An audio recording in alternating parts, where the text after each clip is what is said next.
जय भोले की दोस्तों। अभी 26 तारीख को है महाशिवरात्रि और हमने मन बना लिया है कि हरिद्वार से सीधा कावड़ लेके पहुंचेंगे दुराला धाम, जो कि है 260 किलोमीटर। और महाशिवरात्रि के दिन हरिद्वार से गंगा जल लाके बाबा को नहलाएंगे डाक कावड़ से। तो हम निकल पड़े हैं अपने सफर में और पूरी रात सफर करके हम पहुंच गए हैं सुबह सुबह हरिद्वार। घाटों का यह नज़ारा देख के बस मन प्रफुल्लित हो गया, दिल गार्डन गार्डन हो गया। बस मन ऐसा कर रहा था कि कहाँ थे हम।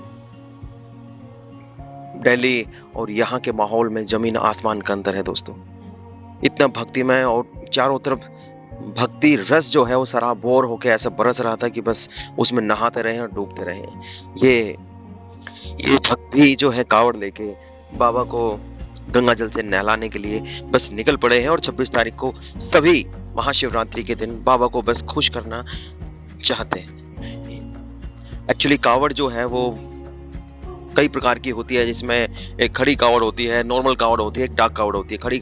नॉर्मल कावड़ में आप धीरे धीरे चल के डेस्टिनेशन तक पहुंचते हैं। हम अपने जो है जहां आपको जल चढ़ाना है शिवलिंग पे, बाबा पे, वहां तक पहुंचते हैं। खड़ी खड़ी कावड़ में आप बैठते नहीं हैं, सिर्फ खड़े होकर ही जाते हैं। और डाक कावड़ में आप रुकते नहीं हैं, सिर्फ दौड़ते जाते हैं एज ए स्पीड पोस्ट। आजकल स्पीड पोस्ट तो रुकने लग गई है जगह जगह, मगर डाक कावड़ नहीं रुकती है दोस्तों। वो अपनी डेस्टिनेशन पे टिल द टाइम पहुंच जाती है जो सेट किया हुआ है, जो सोचा है, या फिर भोले की मर्जी से जो चले हैं। मगर डाक कावड़ रुकती नहीं है, लगातार चलती है। ये हम पहुंच गए थे जो है पार्किंग में। पार्किंग में जो नज़ारा हमने देखा, बस ऐसा लगा कि बस यहीं के होके रह जाएं। इतने लोग जो है कावड़ के लिए आए हुए थे, इतने लोग जो है आए हुए थे कि बस देख के ही मन भरता था। ये जो है घाटों के पास जो है मार्केट है, उसका नज़ारा था। और यहाँ अजब और गजब गजब तरीके की जो है वो डाक कावड़े दिखाई दे रही थी। एक तो ये जो डीजे के सामने तिरंगा लहरा रहे थे, और सामने जो डीजे का जो साउंड था उससे तिरंगा ऐसे लहरा रहा था कि बस the vibration touches our heart. बस हम चल पड़े अपने डेस्टिनेशन की तरफ, मतलब जहां हमने रूम बुक कराया है। रात को करेंगे आराम और सुबह उठाएंगे हम कावड़। और तब तक के लिए हमारा प्लान है कि जाते ही बस सामान रखें और ऋषिकेश में घूमे थोड़ा सा, और फिर निकल पड़े नीलकंठ महादेव की तरफ हम निकल ही पड़े हैं। यहाँ लोकली आपको जो है रिक्शा, ई रिक्शा जो है, बहुत सारे साधन में ट्रांसपोर्टेशन मिल जाते हैं, जहाँ से आप जिनके थ्रू आप ऋषिकेश तक पहले पड़ाव में फर्स्ट नीलकंठ से जाने से पहले आपको ऋषिकेश पहुंचना पड़ता है। तो वहाँ से 60 से 70 रुपए लगते हैं। आप 60 से 70 रुपए में वहाँ पे आराम से पहुंच सकते हैं। और ये देखिए चारों तरफ का नज़ारा देखते ही बनता है। ऋषिकेश पहुंच गए। ऋषिकेश में पहुंचने के बाद तो कुछ अलग ही नज़ारा। ये सिर्फ मतलब भक्ति का प्लेस नहीं है, ये टूरिस्ट प्लेस भी है। यहाँ पे लोग जो हैं वो बोटिंग करने के लिए, राफ्टिंग करने के लिए, घूमने फिरने के लिए भी आते हैं। तो आपको बहुत सारी चीज़ें देखने को मिल जाती हैं यहाँ पे। यहाँ पे आप बाइक, स्कूटर वगैरह जो है, बाइक मतलब रेंट पे ले सकते हैं, जिनका प्राइस लगभग जो है वो 500 से स्टार्ट हो जाता है फॉर ए डे। और पेट्रोल आपको अपना डलवाना होता है। और हम जा रहे हैं एक घाट की तरफ, जहाँ पे हम करेंगे पहले स्नान, उसके बाद निकल जाएंगे नीलकंठ महादेव की तरफ। ये जो है एक्चुअली ऋषिकेश में 3 झूला प्रसिद्ध है, जिसमें एक जानकी झूला, राम झूला और लक्ष्मण झूला है ना। तो ये भी एक टूरिस्ट प्लेस है। और ये जो है हमारे चीते नहाते हुए माँ गंगा में डुबकी लगाते हुए, पानी कम है क्योंकि आगे जाने के लिए उन्होंने मना कर दिया था, गार्ड ने जो है मना कर दिया था कि आगे नहीं जाना, क्योंकि गंगा मैया में कभी भी पानी जो है एकदम से बढ़ जाता है। और हम नहीं चाहते कि जो है सेफ्टी के साथ कोई भी छेड़खानी की जाए, क्योंकि लोगों को देख के ही लोग एनकरेज होते हैं कुछ करने के लिए। तो हम आगे जाएंगे तो और लोग भी आगे जाएंगे हमें देख के। तो हमने यही अच्छा समझा कि हम यहीं पे रुकते हैं और बस यहीं पे स्नान करते हैं। स्नान कर लिया है। स्नान करने के बाद में हम निकल पड़े हैं नीलकंठ महादेव की तरफ। टैक्सी स्टैंड से टैक्सी ली। एक्चुअली यहाँ पे जो है आप इधर-उधर से कराते हैं तो वो मुँह मांगे पैसे माँगते हैं। तो टैक्सी स्टैंड पे पहुँच जाइए जो कि जस्ट जानकी झूला के पास में ही है और आपको ₹250 पर हेड आने-जाने दोनों का जो है आपको वहाँ से लेते हैं और लगभग 2 टू 3 आवर्स में आप जो है आराम से जो है वहाँ दर्शन करके पहुँच जाते हैं। नीलकंठ महादेव पे एक शक्तिपीठ है माँ पार्वती का, माँ भगवती का और नीलकंठ महादेव है। लोकल मार्केट भी है वहाँ पे। एक्चुअली पौड़ी गढ़वाल के अंडर आती है वो, हरिद्वार डिस्ट्रिक्ट में नहीं, पौड़ी गढ़वाल में आती है और 2 से 3 माउंटेन्स क्रॉस करने के बाद में आप जो है पहुंच जाते हैं नीलकंठ की तरफ। तो हम उसी डेस्टिनेशन की तरफ जा रहे हैं, बस गोल गोल घूमते ही जा रहे हैं और ये बस उचक्की लगाइए टकटकी लगाइए देख रहे हैं कब हमारे महादेव के हमें दर्शन होंगे। बस टैक्सी स्टैंड पे पहुंच गए, गाड़ी खड़ी की और निकल पड़े नीलकंठ महादेव की तरफ। ये एक्चुअली जो है ये रास्ता जो है ऊपर माँ भगवती के धाम पे जाता है, जो उसकी यहाँ से 2 से 3 किलोमीटर की दूरी पे है। यहाँ से आप जा सकते हैं, बट अभी हमें जाना है नीलकंठ महादेव की तरफ और रास्ते में ये मार्केट है आपकी, थोड़ी देर में ही मार्केट शुरू हो जाती है। जगह जगह टैप्स वगैरह लगे हुए, पानी पीना है या फिर हाथ वगैरह धोना है तो कर सकते हैं। ये जगह जगह प्रसाद के पंडाल लगे हुए हैं जगह जगह, और ये बास्केट्स क्यों लगी हुई हैं ये आगे आपको बताऊंगा मैं क्या चक्कर है इनका, क्योंकि लोग जो है लोगों को मतलब जो नए होते हैं उनको बहलाते और फुसलाते हैं कि गलत जानकारियां देते हैं और कुछ नहीं। बस तंग गलियों से होते हुए अपने महादेव की तरफ बस चलते जा रहे हैं और महादेव का नारा सुन के बस दिल गार्डन हो रहा है। ऐसा लग रहा है कि शरीर में जो है बिजली कौंध रही है कि बस कब मेरे भोले बाबा से जो है वो मिलन होगा, बस कब भोले बाबा से मिलन होगा, बस मिल जाएं बाबा, मिल जाएं। बाबा भी बस इतने ऊपर बैठे हैं कि बस मिलने का, इतने दुख और कष्ट के बाद उनसे मिलने का जो है वो आनंद ही कुछ हो रहा है। एक्चुअली अंदर जो है कैमरा अलाउड नहीं है और आप गर्भगृह में कैमरा नहीं लेके जा सकते हैं। फिर नीला है कंठ जिनका वही है नीलकंठ, महादेव, सदाशिव, शिव जो हर जगह है, जो कहीं भी नहीं और जो सब जगह है, जो है भी और जो नहीं भी है। हर हर महादेव, जय शिव शंकर, बम भोले का नारा लगाते हुए मंदिर के अंदर, और यहाँ से जहाँ हमने शू अपने खोले थे जस्ट मंदिर के स्टेज के पास में ही, वहीं से जो है बाबा के एक बार और दर्शन करने को मिले। यहीं पे चारों तरफ है ये जो मंदिर बाबा के पहले पुजारी थे उनकी समाधि है, यहाँ पे भी आपको दर्शन करना होता है। एक्चुअली बास्केट जो है आपके शू वगैरह चप्पल वगैरह रखने के लिए हैं, और ये आपको बताते हैं मिस इन्फॉर्मेशन देते हैं कि मंदिर बस यहीं पे है, यहीं पे उतार दीजिए, यहीं बस रख दीजिए, जबकि मंदिर या पार्किंग से लगभग 700 से 800 मीटर दूरी पे है। यहीं पे बस पूरे दिन हमने कुछ नहीं खाया था बाबा भोले के दर्शन के बाद। अब जो है छोले भटूरे खाने का, मतलब छोले कुलचे खाने का मजा ही कुछ और आ गया। और ये रात का नज़ारा की पौड़ी का देखते ही बनता था। ये हमारे चीते सोए हुए आराम करते हुए, क्योंकि आज मतलब रात के अभी 2 बजे हैं, ये हमें उठानी है सुबह कांवड़, और बस सुबह के 5:30 बज चुके हैं। सभी तैयार हैं बाबा से मिलने के लिए। सब सेट हैं, all are set, commando are ready. ये बाबा भोले के कमांडोज हैं और बस जल्दी से जल्दी बाबा भोले से मिलना है, बस और कुछ नहीं चाहिए। और ये है हरिद्वार मार्केट, जहाँ पे आप बहुत सारी शॉपिंग कर सकते हैं, अलग अलग चीज़ें खरीद सकते हैं घर में ले जाने के लिए, जैसे माला वगैरह है, कुछ भी मतलब जैसे भी आपकी इच्छा है, जो भी। ये कावड़ का माहौल है क्योंकि कल है महाशिवरात्रि और सभी बस बाबा को खुश करना चाहते हैं कि कैसे न कैसे बाबा के पास पहुंचे और बाबा को खुश कर दें। हर की पौड़ी का तो माहौल ही कुछ और है। हर की पौड़ी पर देखते ही चीज़ें बनती हैं। और जैसे आपको पता है, जैसे मैं आपको बता रहा था कि जो है आज कल महाशिवरात्रि है और महाशिवरात्रि पे सभी जल चढ़ाना चाहते हैं। बहुत सारी कथाएं भी प्रचलित हैं कि बाबा भोले छोड़ी से में ही कब किस पे कहाँ प्रसन्न हो जाए, कुछ पता नहीं। तो बस उसी दिन का इंतजार है कि बाबा कब एक बार अपना हाथ उठा दें या दृष्टि रख दें, हमारा भी बेड़ा पार हो जाए।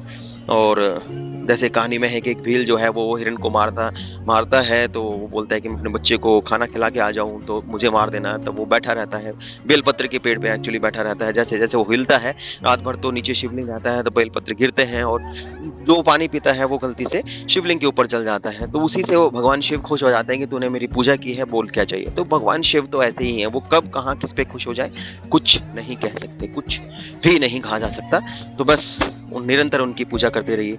और एक कहानी में है जहाँ पे एक चोर जो है मंदिर पहुँचता है, सोने का घंटा होता है भगवान शिव के ऊपर, हाथ नहीं पहुँच पाता तो शिवलिंग के ऊपर ही चढ़ के वो खोलता है जो है बेल को, जो घंटी को जो है, और भगवान शिव उसी में खुश हो जाते हैं कि बोल क्या चाहिए तुझे, क्योंकि लोग तो कुछ नहीं, कुछ कुछ चढ़ाते हैं, तो खुद ही चढ़ गया मेरे ऊपर, तो खुद ही ने ही अपने आप को ही मुझे सुपुर्द कर दिया कि शिव जो है कब कहाँ किस पर कब खुश होंगे कुछ भी नहीं कहा जा सकता।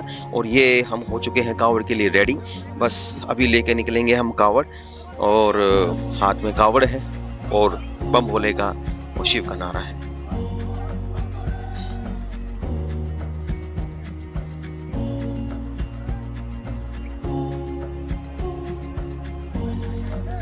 टाइम हुआ है 10:15 और हमने जल भर लिया है, और बस अब अगला जो स्टेप निकलेगा सीधा दोराला धाम में जाकर ही रुकेगा, उससे पहले नहीं रुक सकता है। रुका तो कावड़ खंडित हो जाएगी, इसीलिए नहीं रुक सकते हैं बीच में। और बस ये प्रोटेक्शन इसलिए कि कहीं किसी दूसरे व्यक्ति का हाथ टच ना हो जाए, क्योंकि किसी व्यक्ति का हाथ टच होने से कावड़ भंग हो जाती है, अपवित्र हो जाती है। इसलिए जो है वो सिर्फ कावड़िए उसको टच कर सकते हैं। यहाँ से हर की पौड़ी से जो जल भरा जाता है सीधा अपने धाम में पहुँचने के बाद ही वो चढ़ता है, उससे पहले उसको ना कोई टच कर सकता है, ना ही वो रोकी जा सकती है। और स्वच्छता का भी बड़ा ही ध्यान रखा जाता है इसी बीच। तो अब हम तो निकल पड़े हैं यहाँ से, और आपको 12 ज्योतिर्लिंग की कहानियाँ सुनाते हैं। भोले के शेर तो निकल पड़े हैं कावड़ लेके, और हम सुनाते हैं आपको 12 ज्योतिर्लिंग की कथाएं कि क्या है 12 ज्योतिर्लिंग, जो कि भारत नहीं विश्व भर में कितने ही युगों से जो हैं प्रचलित हैं और शिव महापुराण में वर्णित हैं। तो पहले जो ज्योतिर्लिंग आते हैं वो है सोमनाथ ज्योतिर्लिंग। सोमनाथ ज्योतिर्लिंग भारत का ही नहीं अपितु इस पृथ्वी का पहला ज्योतिर्लिंग माना जाता है। शिव पुराण के अनुसार जब चंद्रमा को दक्ष प्रजापति ने क्षय रोग होने का श्राप दिया था, तब चंद्रमा ने इसी स्थान पर आकर मुक्ति पाई थी। उन्होंने शिवलिंग का निर्माण किया था और जो है वो भगवान शिव को प्रसन्न किया, और उन्होंने जो है उनको क्षय रोग से मुक्ति दी। और जो है ये कई विदेशी आक्रांताओं का जो है हमेशा गढ़ रहा है। यहाँ पे 17 से 18 बार अटैक किया गया और बहुत ही ज़्यादा लूटा गया है, मगर आज भी ये भगवान शिव का ये पहला ज्योतिर्लिंग आज भी जस की तस वैसे के वैसे ही खड़ा हुआ था, जैसे कि कई युगों पहले। दूसरे ज्योतिर्लिंग की तरफ हम चलते हैं। दूसरे ज्योतिर्लिंग जो है हमारे आते हैं मल्लिकार्जुन ज्योतिर्लिंग। श्री मल्लिकार्जुन ज्योतिर्लिंग आंध्र प्रदेश में कृष्ण नदी के तट पर श्री सेल नाम के पर्वत पर स्थित है। इस मंदिर का महत्व भगवान शिव के कैलाश पर्वत के समान ही माना जाता है। अनेक धार्मिक शास्त्र इसके धार्मिक और पौराणिक महत्व की व्याख्या करते हैं। कहते हैं कि ज्योतिर्लिंग के दर्शन करने मात्र से ही व्यक्ति को उसके सभी पापों से मुक्ति मिलती है। एक पौराणिक कथा के अनुसार जहां पर यह ज्योतिर्लिंग है उस पर्वत पर आकर शिव का पूजन करने से व्यक्ति को अश्वमेघ यज्ञ के समान की पुण्य की प्राप्ति होती है। तीसरे ज्योतिर्लिंग महाकालेश्वर ज्योतिर्लिंग है। मध्य प्रदेश की धार्मिक राजधानी कही जाने वाली उज्जैन नगरी में स्थित महाकालेश्वर ज्योतिर्लिंग की विशेषता यह कि एकमात्र दक्षिणमुखी ज्योतिर्लिंग है, बाकी जो है वो दक्षिणमुखी ज्योतिर्लिंग नहीं है। यह प्रतिदिन सुबह की जाने वाली भस्म आरती विश्व भर में प्रसिद्ध है। महाकालेश्वर जो कि महाकाल है, जो कि कालों के काल हैं, वो उज्जैन निवासी मानते हैं कि उज्जैन के राजा सिर्फ महाकाल हैं, और यह उज्जैन मध्य प्रदेश में स्थित है। जय महाकाल। चौथे जो ज्योतिर्लिंग है वो ओमकारेश्वर ज्योतिर्लिंग। ओमकारेश्वर ज्योतिर्लिंग मध्य प्रदेश में ही स्थित है और इंदौर शहर में है। जिस स्थान पर यह ज्योतिर्लिंग स्थित है उस स्थान पर नर्मदा नदी बहती है और पहाड़ी के चारों ओर नदी बहने से यहाँ ओम का आकार बनता है। ओम शब्द की उत्पत्ति ब्रह्मा के मुख से है, इसलिए किसी भी धार्मिक शास्त्र या वेदों का पाठ ओम के साथ ही किया जाता है। यह ज्योतिर्लिंग ओमकार अर्थात ओम का आकार लिए हुए है, इस कारण इसे ओमकारेश्वर ज्योतिर्लिंग कहा जाता है। जो जो हमारे अगले ज्योतिर्लिंग है, 5वें ज्योतिर्लिंग श्री केदारनाथ ज्योतिर्लिंग। केदारनाथ ज्योतिर्लिंग उत्तराखंड में स्थित है। बाबा केदारनाथ का मंदिर बद्रीनाथ के मार्ग में स्थित है। केदारनाथ समुद्र तल से 3584 मीटर की ऊंचाई पर स्थित है। केदारनाथ का वर्णन स्कंद पुराण, विष्णु और शिव पुराण में भी मिलता है। यह तीर्थ भगवान शिव को अत्यंत प्रिय है। जिस प्रकार कैलाश का महत्व है, इसी प्रकार केदारनाथ का भी महत्व माना जाता है। छठे ज्योतिर्लिंग है श्री भीमा शंकर ज्योतिर्लिंग। भीमा शंकर ज्योतिर्लिंग महाराष्ट्र के पुणे जिले में सह्याद्री नामक पर्वत पर स्थित है। भीमा शंकर ज्योतिर्लिंग को मोटेश्वर महादेव के नाम से भी जाना जाता है। इस मंदिर के विषय में मान्यता है कि जो भक्त श्रद्धा से इस मंदिर के प्रतिदिन सुबह सूर्य निकलने के बाद दर्शन करता है, उसके 7 जन्मों के पाप दूर हो जाते हैं तथा उसके लिए स्वर्ग के मार्ग खुल जाते हैं। 7वें ज्योतिर्लिंग है काशी विश्वनाथ ज्योतिर्लिंग। काशी विश्वनाथ ज्योतिर्लिंग उत्तर प्रदेश की काशी में स्थित है। काशी सभी धर्म स्थलों में सबसे अधिक महत्व रखती है, इसलिए सभी धर्म स्थलों में काशी का अत्यधिक महत्व है। स्थान की मान्यता है कि भगवान शिव के त्रिशूल पर बैठी है और जब प्रलय आएगा तो भगवान शिव इसको अपने त्रिशूल पर धारण कर लेंगे। और अगले ज्योतिर्लिंग है वो त्र्यंबकेश्वर ज्योतिर्लिंग है। यह ज्योतिर्लिंग गोदावरी नदी के करीब महाराष्ट्र राज्य के नासिक जिले में स्थित है। इस ज्योतिर्लिंग के सबसे अधिक निकट ब्रह्मगिरी नाम का पर्वत है। इस पर्वत से गोदावरी नदी शुरू होती है। भगवान शिव का एक नाम त्र्यंबकेश्वर भी है। कहा जाता है कि भगवान शिव को गौतम ऋषि और गोदावरी नदी के आग्रह पर यहाँ ज्योतिर्लिंग रूप में रहना पड़ा था। अगले ज्योतिर्लिंग 9वें ज्योतिर्लिंग जो है वो बैद्यनाथ ज्योतिर्लिंग है। श्री बैद्यनाथ ज्योतिर्लिंग का समस्त ज्योतिर्लिंगी गणों में 9वां स्थान बताया गया है। भगवान श्री बैद्यनाथ ज्योतिर्लिंग का मंदिर जिस स्थान पर उपस्थित है उसे बैद्यनाथ धाम कहा जाता है। यह स्थान झारखंड प्रांत, पूर्व में बिहार प्रांत के संभाल परगना के दुमका नामक जनपद में पड़ता है। 10वें ज्योतिर्लिंग नागेश्वर ज्योतिर्लिंग। यह ज्योतिर्लिंग गुजरात के बाहरी क्षेत्र में द्वारका नदी के पास स्थित है। धर्मशास्त्रों में भगवान शिव नागों के देवता हैं और नागेश्वर का पूर्ण अर्थ नागों का ईश्वर ही कहा जाता है। भगवान शिव का एक अन्य नाम नागेश्वर भी है। द्वारकापुरी से भी नागेश्वर ज्योतिर्लिंग की दूरी 17 मील की है। इस ज्योतिर्लिंग की महिमा में कहा गया है कि जो व्यक्ति पूर्ण श्रद्धा और विश्वास के साथ इंद्र के दर्शन करता है, उनकी सभी मनोकामना की पूर्ति होती है। 11वें ज्योतिर्लिंग है रामेश्वरम ज्योतिर्लिंग। यह ज्योतिर्लिंग तमिलनाडु राज्य के रामनाथपुरम नामक स्थान में स्थित है। भगवान शिव के 12 ज्योतिर्लिंगों में से एक होने के साथ साथ यह 7 हिंदुओं के 4 धामों में से भी एक में गिनती होती है। इस ज्योतिर्लिंग की मान्यता है कि भगवान राम ने इस ज्योतिर्लिंग की स्थापना की थी। जब वो राम सेतु बना रहे थे, उससे पहले भगवान शिव की आराधना की थी। तो राम के ईश्वर मतलब रामेश्वरम तो भगवान राम के द्वारा ये ज्योतिर्लिंग बनाया गया था। अंतिम ज्योतिर्लिंग घृणेश्वर ज्योतिर्लिंग है। घृणेश्वर ज्योतिर्लिंग महादेव का प्रसिद्ध मंदिर महाराष्ट्र के संभाजी नगर के समीप दौलताबाद के पास स्थित है। यह इसे घृणेश्वर या घुमेश्वर के नाम से भी जाना जाता है। दूर दूर से लोग यहाँ दर्शन के लिए आते हैं और आत्मिक शांति प्राप्त करते हैं।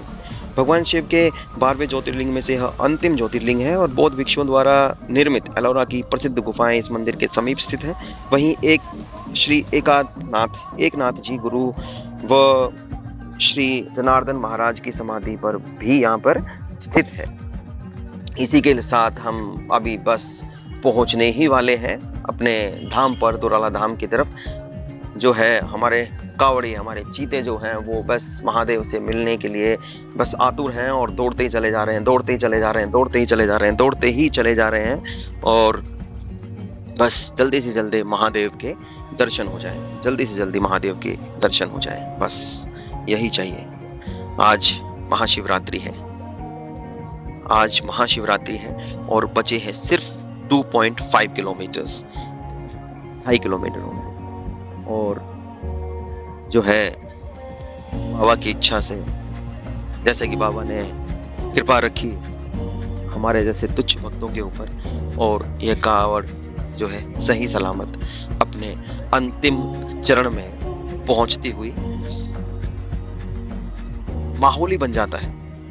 पहले नहीं थी इतनी भीड़, मगर जो है हौसला अफजाई बोलिए या फिर भक्ति में उस रस में नहाने का प्रयत्न देखिए, या फिर उस जो भक्ति रस वहां से पॉजिटिव एनर्जी जो ओरा यहाँ पे आया है हमारे साथ जो है उसमें सब के सब डूब जाना चाहते हैं, इसलिए जो है वो गाँव से आस-पास में भी लोग जो हैं जुड़ गए और बस पहुँच ही गए हम अपने डेस्टिनेशन पर। हर हर महादेव! हर हर